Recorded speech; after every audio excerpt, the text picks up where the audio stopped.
ካፍቶም ኣብ ሞባይልና ክህልው ዝግብኦም ከምኡ ድማ መሰረታዊ ነገርን ጥንቃቐ ዘድልዮን ሓደ ኢሜል እዩ። ኢሜል ጥቕሙ ክነግረኩም ኣይክእልን። ሎሚ ኩሉ ሞባይልና ብኢሜል ኢና ክንቆፃፀሮ ንኽእል። ኢሜልና እንድሕር ጠፊኡ ያው ዳርጋ ሞባይልና ትርጉም የብላይ ማለት እዩ። ምክንያቱ ሎሚ ዝኾነ ኣፕሊኬሽን ክንኽፍት እውን ኢሜል እዩ ዝሓተና። ዝኾነ ዕዳጋ ክንገብር ብኦንላይን ሾፕ እውን ኢሜል እዩ። ዝኾነ ቴክስት ዝመፀና እውን ብኢሜል እዩ። ስለዚ ኢሜል ናይ ግድን የድልየና እዩ ማለት እዩ።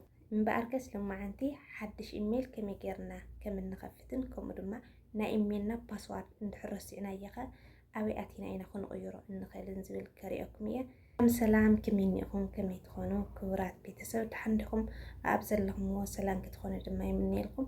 እምበኣር ከስ ሎማዓንቲ ሓድሽ ኢሜል ከመይ ጌርና ክንኸፍት ንኽእልን ከምኡ ድማ ኢሜል ናይ ፓስዋርድና ናይ ዩቱብና ድዩ እንድሕር ረሲዕናዮ ኸ ከመይ ጌርና ክንቕይሮ ንኽእልን ዝብል ብሕፅር ዝበለ መንገዲ ከሪአኩም እየ።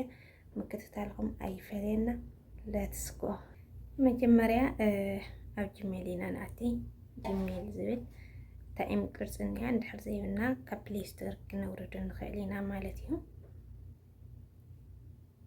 ያው ኣብ ሞባይል እውን ዘይብላ የላይ ኣብዛ ኢም ኣቲና ካብኡ ኣብዛ ፕሮፋይል ነኒ ኣብ ላዕሊ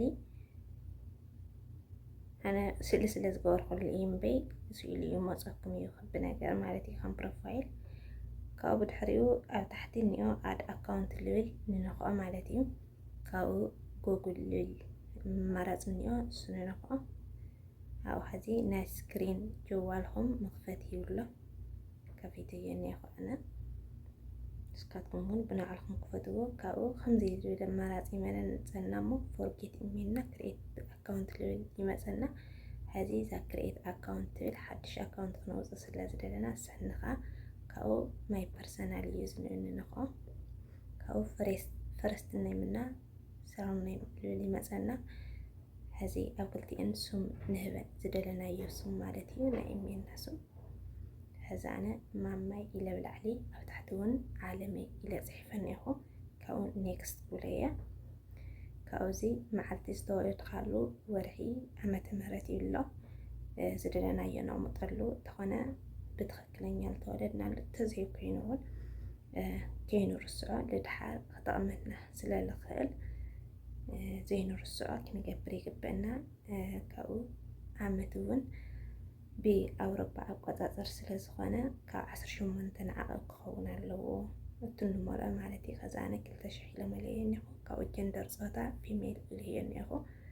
ኔክስት ይብሎ ኣለኹ። ካብኡዚ ኣማራፂ የምፅአለ እዩ ወይ ከዓ በዓልካ ተጠቐሚ ዝብል ሳልሳይ ቁፅሪ እውን እኒኦ። በዓልና እዚ ኢሜል ከም ዘይንርስዖ ክንፅሕፍ ንኽእል ኢና። ግን ኣነ ቁፅሪ 2 ማማይ ዓለመይ ዝብል ጂሜል መሪፀ እኒአኹ ማለት እዩ። ካብኡ ኔክስት ክብሎ እየ። ካብኡ ኣብዚ ፓስዋርድ ዘይርስዖ ኣቕምጥ ይብለኒ ኣሎ። ሕዚ ኣነ ናባዕለይ ከቕምጥ እየ። ኣብዚ ክነቕምጥ ከለና ግን ብካፒታል ለተር ብስሞል ለተር ከምኡ ድማ ሲምቦል ዶት ድዩ ዝኾነ ዝመሳለል ቅርፂ እኒኦ ድዩ ተጠቒምና ካብኡ ቁፅሪ ንጥቀም ማለት እዩ። ኣብዚ በብዓይነት ኢና ክንጥቀም ዝግበአና። ካብኡ ድማ እቲ ዲጂት ካብ 8 ላዕሊ ክኾን እኒኦ። ቁፅርስ ብዙሕ ክብል እኒኦ ንእሽተይ ተጌርናዮ ዘይክቕበለና ይኽእል። ከምኡ ድማ እቲ ፓስዋርድ ተደጋጋሚ እንድሕር ኮይኑ ካልእ ሰብ ከምኡ እንድሕር እኒኦ ክሕልፈና ይኽእል እዩ። ክንቕይር ይግበአና። ካብኡ መፂሉ ኣሕሊፉኒ እኒኦ። ኔክስት ክብሎ እየ። ከዚ ኔክስት ይብለኒ ኣሎ። እሺ ካብኡዚ ናይ ኢሜል ሕግታት ትኽተሊ ዲኺ ተኽብሪ ዲኺ ይብለኒ ኣሎ። ኣይ ኣግሪ እዎ ይስማዕማዕ ይብል እኒአኹ። ካብኡ ይዘረሎ ማለት እዩ። ሕዚ ካፊት ወዲአ እኒአኹ። ሕዚ ኣብዛ ፕሮፋይል እንደገና ነኽየ ያው እቲ ኢሜላት ብዙሕ ስለዝኾነ ናየ ኣብኡ ይመፀኒ ኣሎ።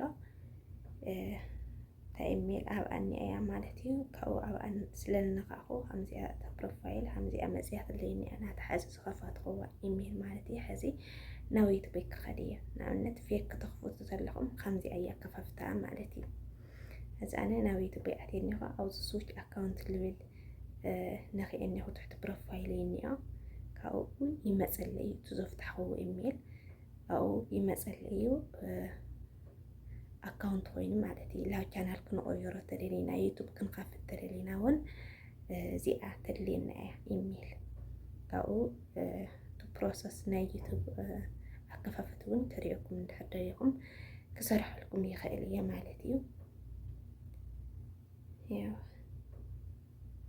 أو دنيا كأوجن تإيميل كفافتا بزي بيوتيوب آتيناون إذا بلاس ملكت نخيناون لا إيميل قوستنا يخليه بقون كنفتح نخلينا عقم مراس مالتي بيوتيوب آتيناون كنفتح نخلينا بإيميل آتيناون كنفتح نخلينا مالتي كأوزي لو ميديا لول كدم رادليني بتاز افتح هو إيميل مالتي لو ميلاد صحيفة ياو كما تسليو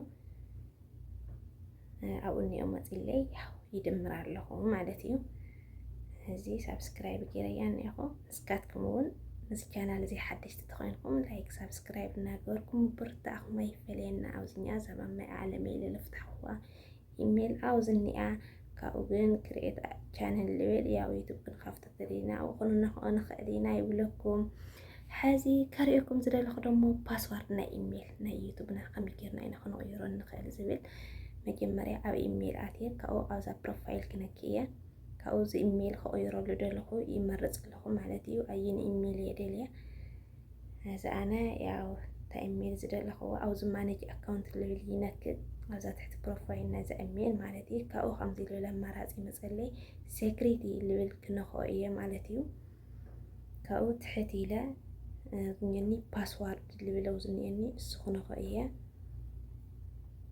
كأو السمسنا خاخوا ياو ناي سكرين جوالي مفتحي بلان الله كأو اتي كنا أمطوز دلنا حدش باسورد نقمت أو تحتاي كينفورم لولون بعلتاينا ندق مع مالتيو كأو زيجن كتسحاتو وزيولكم ياو كابيتال لترنا سمول لتر بإنجليش كأو دما لغانا سيمبل تدائمنا كأو قصرتات ندقة تندقة دما شومن تخوانان يوان مالتيو كأو دقامي بعلا يصحفال لغو أو تحتوان كأو change password نولينا ياو سلازي فكريو اللي شوفونا لغو يتبعلو حقو أي فقدن سلاز غانايا يشوفونا زي لغو ما نمسوون إيميلكم كتهو أي قبان ونياتكو إيميلكم تتوسيدو تخلو نجركم يوزو السلسلة مالتيو إنها تنقاقي اللي أيو كاوزيون ريكفري فون ريكفري إيميل للدمو حقازي إيميل مالتا إيميلكم أقدام خونا نجر كتخون كلاسي إتي أوزو أمتكم ريكفري إيميل خابل قلوكم يخيل أيو بزويليو إنا حد إيميل كم يجر خمس خفتن كم رما باسوردو كم يجر خمن نغيرو أو زدلنا يساعة تنزيلية أريكم تردينكم خاون دما تسفاي قبر بخالي تحستغس كامل الرحلقن سسنين أحكم باي